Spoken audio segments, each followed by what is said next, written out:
capítulo 15. Estamos en la serie Jesús para nosotros hoy y hemos estado hablando acerca de varias cosas del ministerio de Cristo y su significancia para nosotros en la actualidad. El domingo pasado hablamos acerca del Salmo 22 y estuvimos platicando acerca de esta situación del salmista en la cual se encuentra en una montaña de emociones, una montaña rusa de emociones donde se encuentra confiado en Dios y luego de pronto la angustia, la depresión, la ansiedad se hacen dueños de él y empieza a cambiar su discurso y luego vemos que vuelve a retomar el camino y luego vuelve a caer y vemos toda esta circunstancia que nos habla de alguna manera que Cristo sufre junto con nosotros nuestros mismos padecimientos y en los llantos, la exclamación de angustia de Cristo en la cruz es una exclamación verdadera y genuina, no solamente una exclamación como un mero protocolo, pero Dios mío, ¿por qué me has desamparado? Es una exclamación que viene de lo más profundo de la persona de Cristo como una persona en verdadera y real angustia. Entendemos entonces que todo esto significa para nosotros una identificación directa, tanto con el salmista como con Cristo, para poder nosotros caminar en esta esperanza que el Señor nos da. Hoy vamos a hablar acerca de la resurrección de Cristo, porque no hay cristianismo sin resurrección. La resurrección de Jesús viene a hablarnos acerca de esta circunstancia después de la cruz, después de esta angustia que está viviendo Cristo, y nos habla del momento de su muerte y nos habla de un momento de victoria. Porque así como nosotros nos encontramos en circunstancias de angustia o de depresión o en circunstancias difíciles, adversas, podemos encontrar una esperanza en la resurrección. Primera de Corintios capítulo 15, verso 14, y lo leemos. Primera de Corintios 15, verso 14.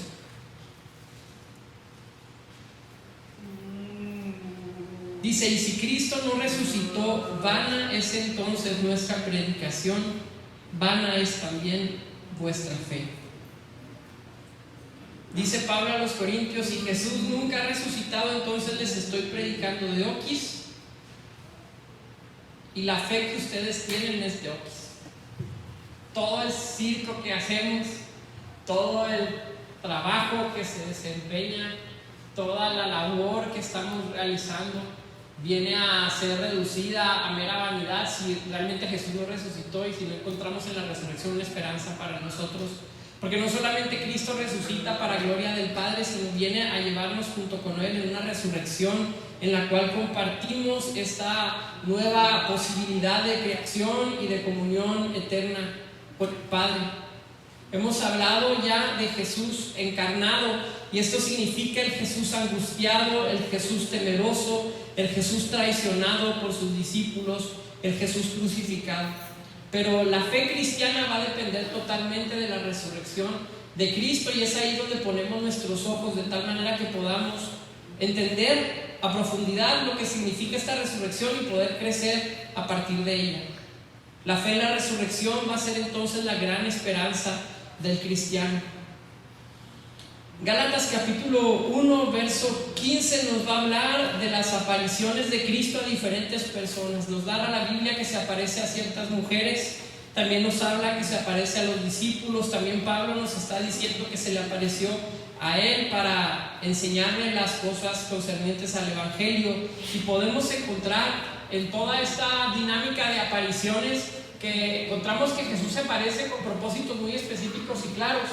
Ha sido tema de mucho debate el tema de la resurrección de Cristo, por supuesto, por ser un evento anormal, atípico dentro de la historia de la humanidad, dentro de la historia en general. Y se han hecho muchos intentos por tratar de explicar entonces cómo este cristianismo tiene cierta fuerza, y la explicación que parece lograr tener bajo ciertos parámetros de historicidad la mejor versión de por qué el cristianismo toma esta fuerza es precisamente porque Cristo se les aparece resucitado, y porque los discípulos que alguna vez habían caminado con él de pronto se encuentran con una especie de segunda conversión. Encontramos que en un principio los discípulos se habían encontrado con Cristo y habían decidido caminar con él. Recordamos que estaban pescando, recordamos que estaban siendo discípulos de Juan el Bautista, estaban haciendo la obra ministerial y se topan con Cristo y empiezan a seguirle. Pero llega el momento en que Jesús es apresado, es crucificado, y los encuentras otra vez pescando a los 2-3 días de muerte. inmediatamente se les apaga el fuego, inmediatamente encuentran una rutina y son jalados otra vez a la misma dinámica que venían estando teniendo durante toda su vida. ¿Cuántos de nosotros estamos en esa situación? Nos topamos con Dios, nos topamos con un encuentro con el Espíritu Santo, somos encontrados directamente con su gloria y con su presencia y empezamos a trabajar en una nueva vida, en una nueva dinámica de fe. Y bastan unos pocos días para que estemos haciendo lo mismo que hemos hecho toda la vida. El estilo de vida es tan fuerte que nos jala, y la tradición y la costumbre nos jalan a una dinámica que siempre hemos tenido y que no presenta nada extraordinario en nuestro cristianismo. Ese es uno de los grandes problemas que tenemos hoy: cristianos con vidas poco extraordinarias, cristianos con vidas poco comunes para el cristiano ejemplar. El cristiano debiera estar presentando una vida abundante en Cristo que fuera reflejada a todo el mundo y que fuera atrayente para el mundo. Jesús habló de esta situación en varias ocasiones, pero una de las más claras les dice: ustedes son la sal, y si ustedes pierden su sabor, no va a haber propósito. Como previendo esta circunstancia en la cual vas a poder ser cristiano, pero puedes ser un cristiano sin sal. Ustedes son la luz. Y luego Jesús dijo: pero de nada sirve que agarres una lámpara y la escondas, porque no hay luz absolutamente nada. Jesús iba a prevenir esta circunstancia cuando los discípulos, después de la persecución, en medio de esta Pascua donde Jesús es crucificado y de pronto todos van a sus lugares y dicen: vamos, ¿qué hacemos? ¿Seguimos pescando? Entonces Jesús se aparece, según las palabras de Pablo, a las mujeres, a los discípulos, se les presenta a varios cientos de personas Jesús por 40 días para hablarles acerca del reino de Dios. Y entonces hay yo le llamo una segunda conversión, una segunda experiencia con Cristo, porque a partir de ese momento el cristianismo tiene una fuerza tan impresionante que 2000 años después seguimos hablando de él con millones de convertidos en todo el mundo, siendo la fuerza que está tratando de que el reino de Dios se establezca en el mundo, peleando por justicia, viendo por los más necesitados, buscando la igualdad hacia el más débil y peleando por el avance del Evangelio. Entonces, vemos en los discípulos una dinámica de cambio a partir de la resurrección de Cristo, en la cual ellos son contrastados con su propia realidad. Ellos cambiaron su estilo de vida de manera todavía más radical de lo que lo habían hecho hasta ese momento, y se encuentran ya no como unos discípulos que son inmediatamente amedrentados por las palabras de los enemigos, como lo fueron Pedro y los demás cuando vieron que Jesús era crucificado, y inmediatamente dieron la vuelta a Jesús, y Pedro maldice a Jesús.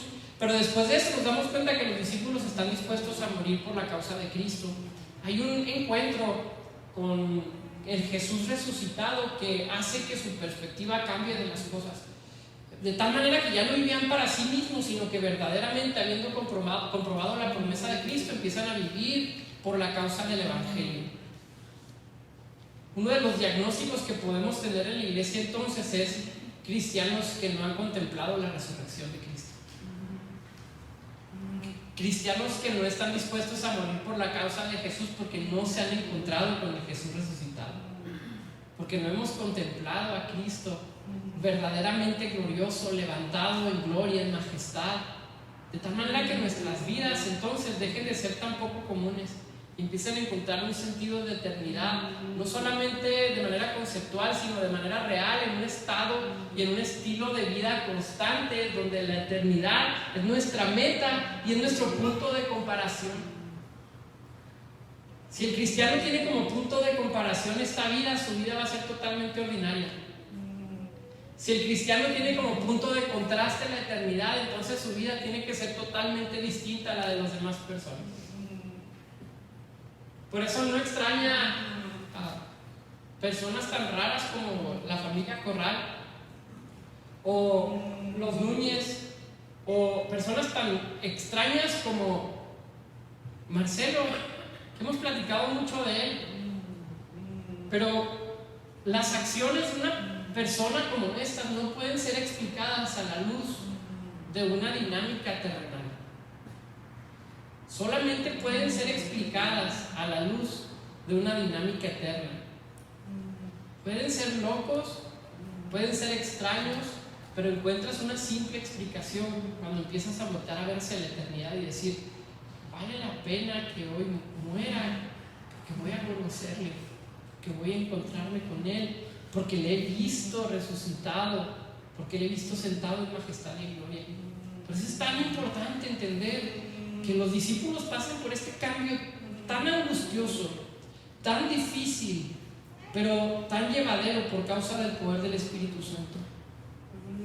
Para los discípulos, esta nueva vida que ellos estaban viviendo a partir de la resurrección no es entendida únicamente como un arrebato hacia el más allá, sino más bien como un adelanto del reino de Dios en este mundo. Es lo que nos trata de decir el libro de Hebreos. Hebreos nos habla un capítulo acerca de aquellos que probaron la buena palabra, aquellos que de alguna manera fueron convertidos por causa del Evangelio, pero hace una mención muy interesante y dice el escritor: aquellos que probaron los poderes del siglo venidero, como diciendo, aquellos que han tenido un adelanto del reino de Dios en este mundo y que han caminado en esa perspectiva eterna.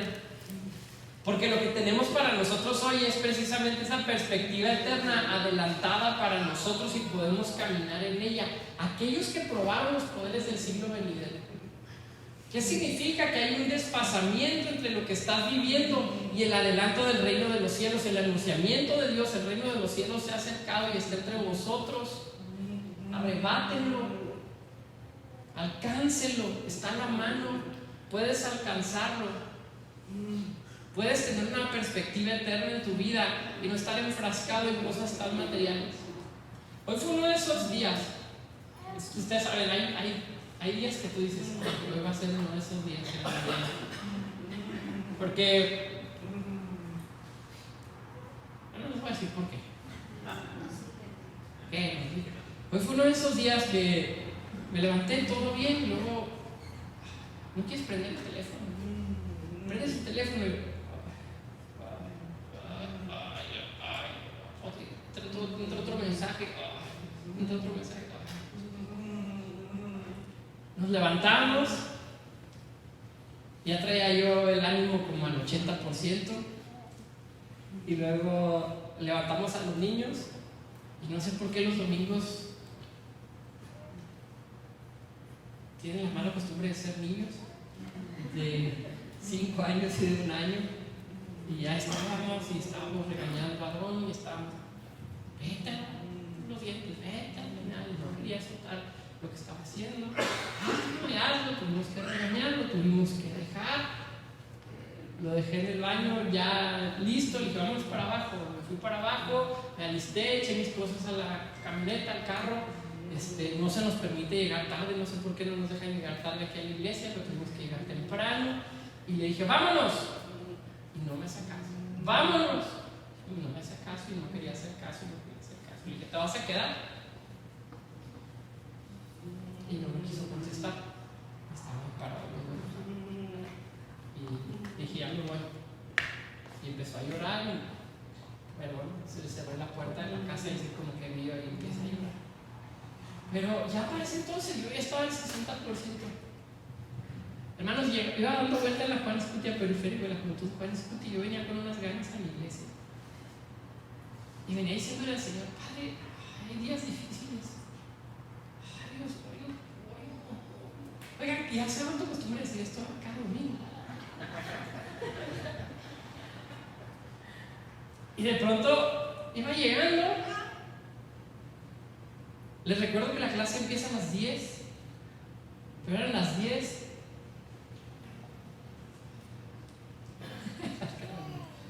No pasa nada, llegaron 10:15, 10:20, comenzamos la clase. Tuvimos la clase, pero fue una buena clase. Y mi espíritu estuvo tranquilo.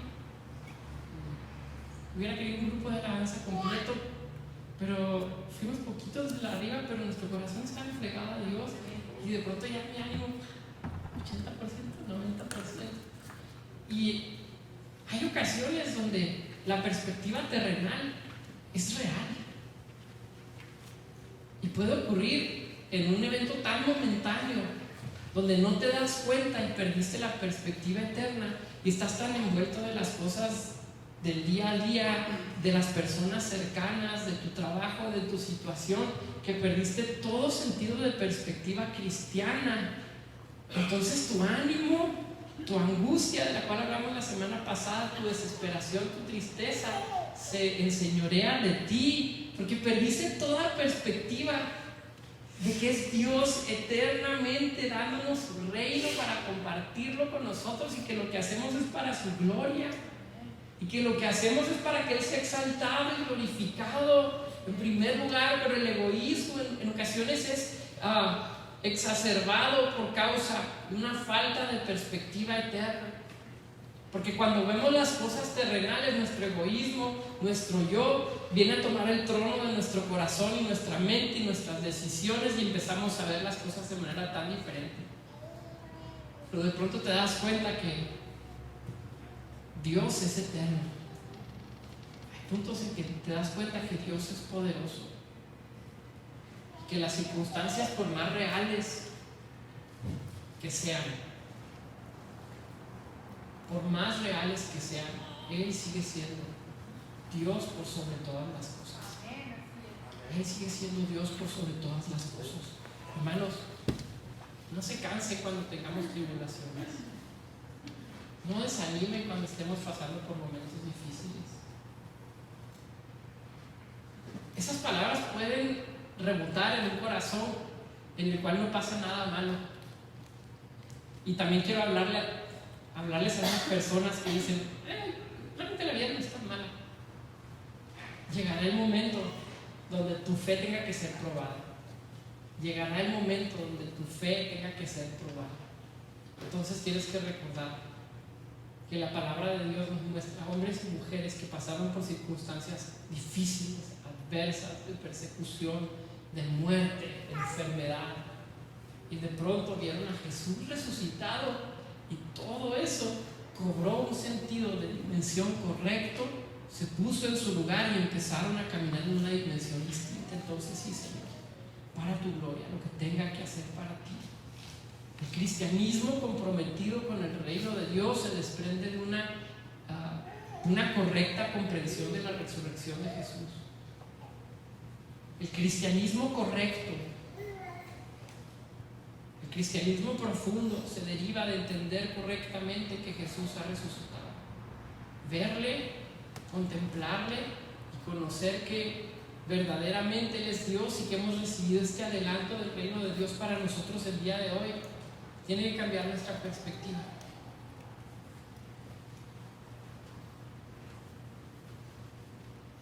Vamos a ir a Juan capítulo 3. Vamos a ver 4 cosas muy breves con respecto a la resurrección. Juan capítulo 3, verso 6. La famosa plática de Jesús con Nicodemo. Muy noche, con joyas que nos dejan, que Juan rescata de esta conversación. Juan el Evangelista rescata de esta conversación, como Juan 3:16 se da en esta misma circunstancia. Juan capítulo 3, verso 6 dice: lo que es nacido de la carne, carne es, y lo que es nacido del Espíritu, Espíritu es.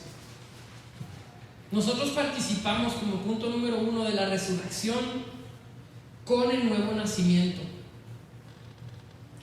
¿Qué entendemos con el nuevo nacimiento? Es una frase que se ha mencionado de muchas maneras y bajo muchos términos distintos, y está la interpretación conservadora que nos habla del nuevo nacimiento. Es cuando alguien hace una oración de fe y decide aceptar a Cristo como su Señor y Salvador. Otros van a decir: bueno, esto ocurre cuando invitas a Jesús a vivir a tu corazón. Alguien más dirá: bueno, es una segunda experiencia cuando eres bautizado en el Espíritu Santo. Lo cierto es que vamos a encontrar a lo largo del Nuevo Testamento y de los Evangelios, en las palabras de Cristo, que Jesús hace mención de esto en varias ocasiones, pero de diferentes maneras. Jesús les iba a decir: es necesario que un grano de trigo caiga a la tierra y muera para entonces poder llevar fruto. Y parece que todas estas son analogías de lo mismo. Jesús lo que está tratando de decirnos es: ustedes van a participar de un nuevo nacimiento y vas a participar de la muerte y resurrección estando en Cristo. Cuando Jesús les dice: es necesario nacer del Espíritu para entonces ser Espíritu, porque lo nacido de la carne, carne es. Me parece a mí que lo que está haciendo es haciéndonos una invitación para entender que estando en Cristo nosotros resucitamos junto con Él, de tal manera que nuestra resurrección está en nosotros no solamente como una promesa futura de una nueva vida en lo que llamamos nosotros cielo o tradicionalmente cielo, sino que también ocurre como una promesa adelantada de la vida futura hoy. Hoy yo he nacido de nuevo.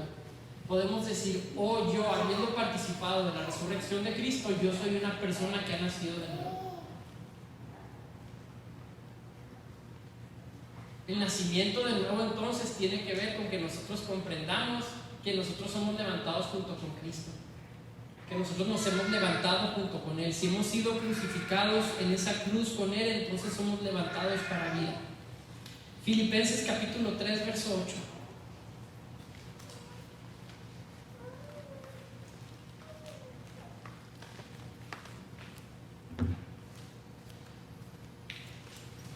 Y ciertamente aún estimo todas las cosas como pérdida por la excelencia del conocimiento de Cristo Jesús, mi Señor, por amor del cual lo he perdido todo y lo tengo por basura para ganar a Cristo y ser hallado en Él, no teniendo mi propia justicia, que es por la ley, sino la que es por la fe de Cristo. Ojo que no dice por la fe en Cristo, sino por la fe de Cristo.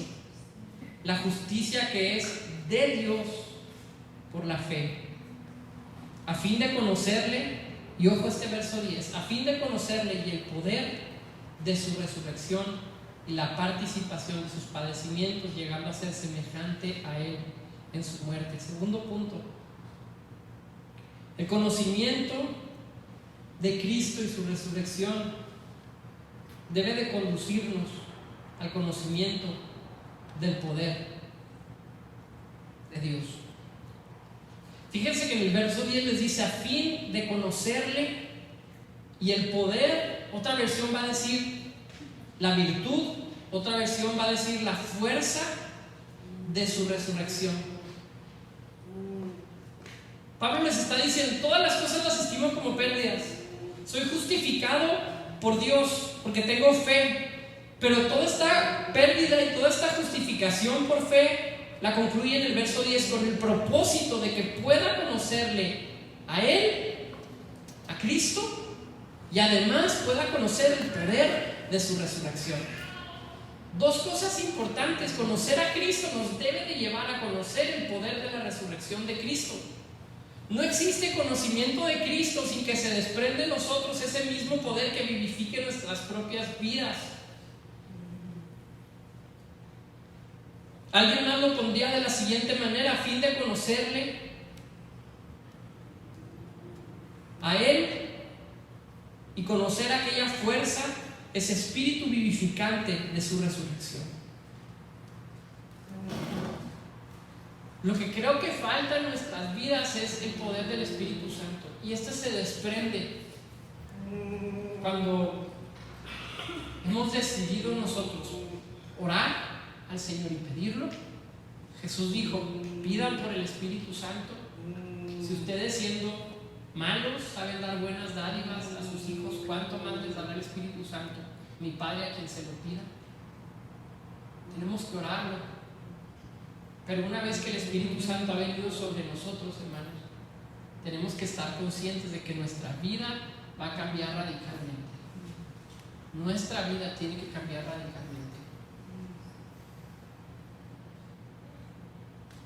Tengo que decirlo porque lo siento, pero me parece que uno de los graves pecados con los que luchamos es el egoísmo. Es no solamente el egoísmo, sino la egolatría.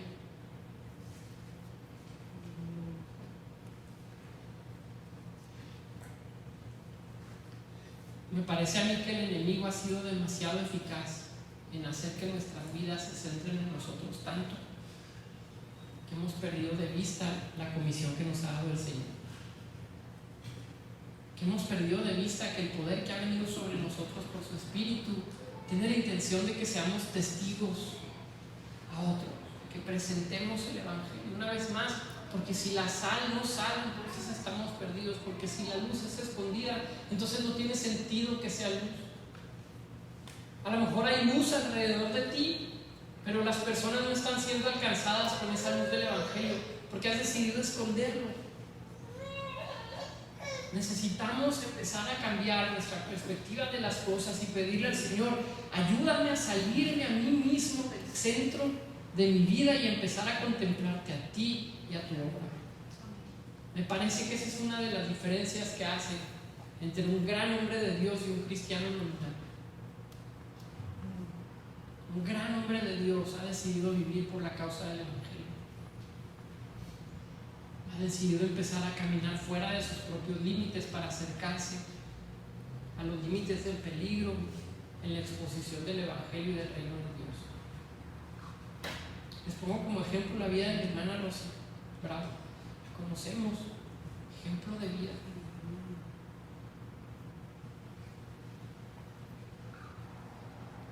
Señor, ¿cómo podemos orar, Padre? ¿Cómo podemos hacer para que nuestros gigantes disminuyan? Y la única respuesta que encuentro es: cuando contemplemos a Jesús, tu gigante se va a ver muy pequeño. Cuando veas a Jesús resucitado, cuando lo contemples en su gloria y majestad, a esta situación que te abruma va a entrar en una dimensión correcta de las cosas. Señor, queremos contemplar esto. ¿A qué nos invitas? A conocer el poder. El conocimiento de Cristo nos conduce al conocimiento del poder de la resurrección, el poder del Espíritu Santo de Dios en nosotros, a través de nosotros y para los demás, para el extendimiento del reino de Dios. Romanos capítulo 8, verso 11.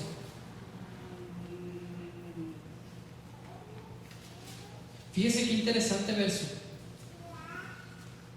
Romanos 8:11. Y si el espíritu de aquel que levantó de los muertos a Jesús, el espíritu de aquel, ¿quién es aquel? De Dios. Si el espíritu de Dios que levantó de los muertos a Jesús mora en ustedes, el que levantó de los muertos, es decir, Dios, el que levantó de los muertos a Cristo, vivificará también sus cuerpos mortales por su Espíritu que mora en ustedes. Punto número 3. Dios busca vivificarnos por su Espíritu.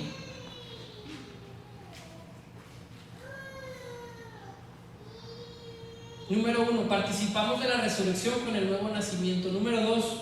El conocimiento de Cristo nos conduce a la vida de poder del Espíritu Santo. Número 3. Dios busca vivificarnos por su Espíritu. ¿Qué significa esta vivificación? Me parece que también tiene que ver con una vida abundante, la vida abundante de la cual había hablado Cristo. Estábamos teniendo una junta de líderes esta semana, Alberto, Rodrigo, estábamos platicando y me he vuelto muy llorón últimamente, yo no sé por qué, pero estábamos hablando de cómo Dios ha sido bueno, nada más de eso. ¿Cómo eres bueno, Señor? Gracias por tu bondad. Y estábamos hablando de lo que la Biblia, Jesús le llama vida abundante, donde puedes tener un montón de cosas, pero yo les decía, me acuesto en las noches, estoy tranquilo. Dios ha trabajado en nuestras vidas por su gracia y misericordia de tal manera que entendemos esa frase de estando justificados pues por la fe tenemos paz para con Dios. Eso es una vida abundante. La vida abundante a la cual nos está invitando, porque nos busca vivificar también nuestros cuerpos mortales, y nos está hablando, por supuesto, de que nos levantará en un cuerpo digamos, un cuerpo glorificado para estar con Dios eternamente, pero esto también se refleja en nuestra vida cotidiana. Tenemos que encontrar en la resurrección el poder vivificador de nuestra vida, de tal manera que empecemos a ver las cosas a la luz de la resurrección y decir: Señor, por esa resurrección, ese adelanto del reino de Dios a este mundo, puedo entonces entender lo que es la vida abundante. Y la vida abundante no la podemos resumir a una serie de cosas que debes de tener o no. No significa tener pocos problemas o muchos. La vida abundante significa que tú entiendes dentro de ti, de una manera muy personal, hasta subjetiva podemos llamarlo, aunque no sea la mejor manera de explicarlo, que estoy en paz con Dios.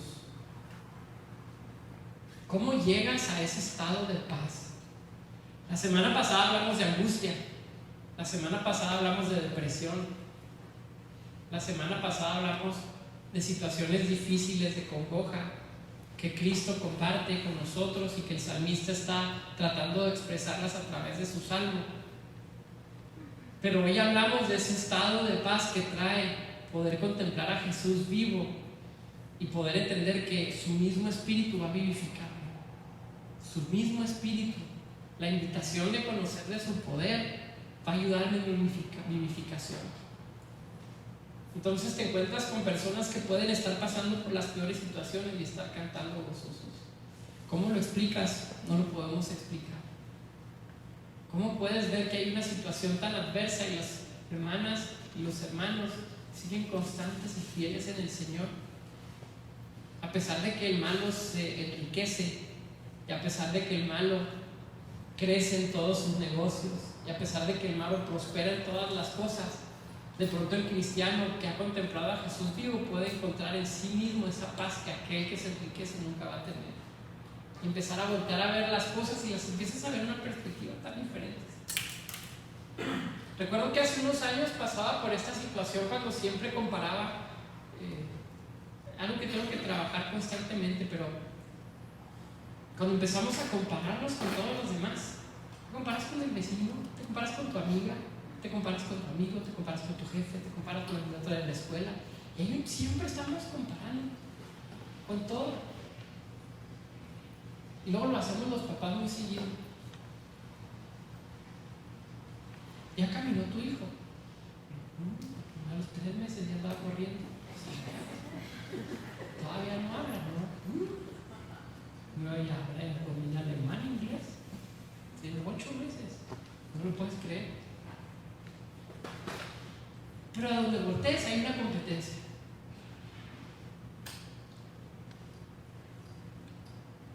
Cuando abres Facebook hay una competencia.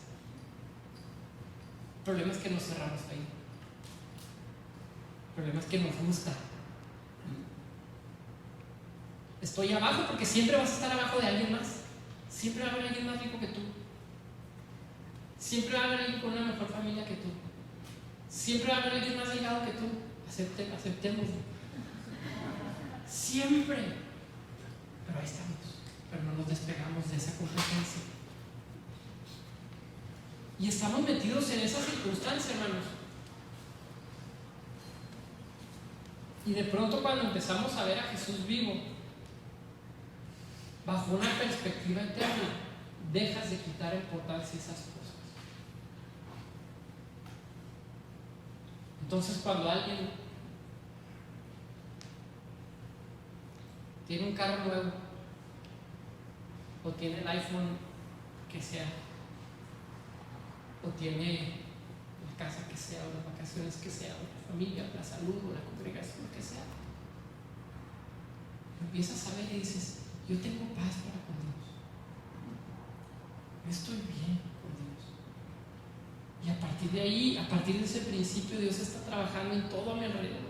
Tal vez todavía no lo veo manifestado en todas las áreas de mi vida, pero si te sirve de algo, la palabra nos lo dice: no he visto ni a un justo desamparado ni a su descendencia que mendigue pan. La promesa de Dios es firme y para esta vida. Y pasará el tiempo cuando las cosas estén en orden alrededor de tu vida, si te mantienes fiel. De pronto vas a encontrar sabiduría en tu vejez en tus últimos años y vas a encontrar plenitud y sabiduría porque buscaste primero el reino de Dios y su justicia. Entonces todo tiene tanto sentido y ya no estás en una competencia tan banal. Simplemente estás viendo a Cristo y entiendes la paz que hay en ti. Por eso es que la invitación que nos hace el Señor acerca de ser vivificados por su Espíritu, una vida de abundancia, viene también de entender que el Espíritu Santo mora en nosotros, ese Espíritu de Dios que levantó a Jesús de los muertos. El que levantó de los muertos a Cristo Jesús vivificará también vuestros cuerpos mortales por su Espíritu que mora en vosotros. Último texto, Primera de Juan capítulo 3, verso 14.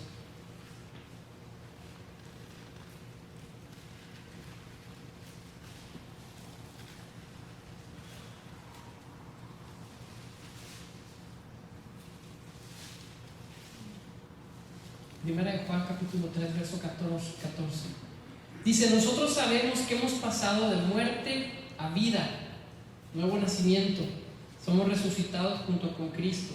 El Espíritu de Dios que levantó a Jesús mora en nosotros y nos vivifica. Nosotros sabemos que hemos pasado de muerte a vida. ¿Cómo lo sabemos, hermanos? En que amamos a los hermanos. El que no ama a su hermano permanece en muerte. La resurrección del cristiano debe vivirse en amor. ¿Cómo sabemos, dice Juan, si realmente has pasado de muerte a vida? En que estás amando a tus hermanos. Muy fácil y muy práctico. La vida del amor se puede detectar de manera muy inmediata. Y una vez más, me parece que el peor enemigo va a ser ese egoísmo que puede existir dentro de nosotros, dentro de mi persona. Cuando estoy buscando lo propio, entonces estoy negando la posibilidad del amor, porque el amor no se goza en lo personal, sino que busca el bienestar de los demás. No hay vida de resurrección si no estás viviendo por alguien más.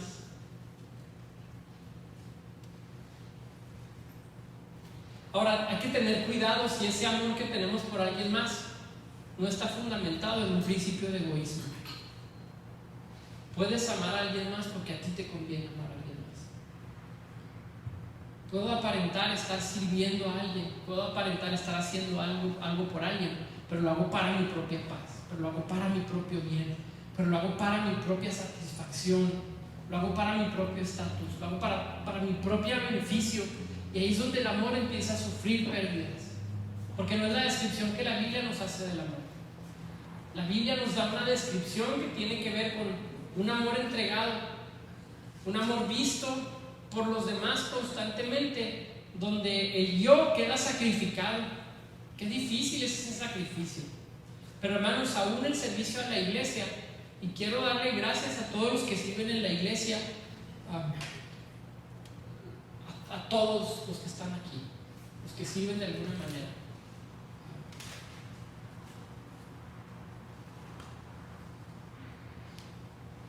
Pero podemos estar sirviendo a la iglesia como un escape de otras cosas.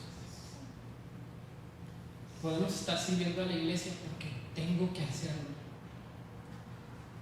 Podemos estar sirviendo a la iglesia por lástima. Y hay que evaluar nuestro corazón.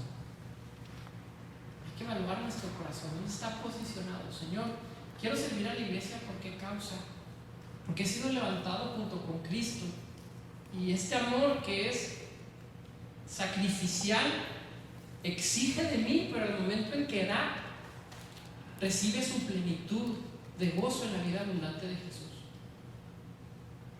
Por eso es que una persona que ama bajo estándares cristianos no tiene problema en darse a los demás, porque su satisfacción en Cristo queda intacta.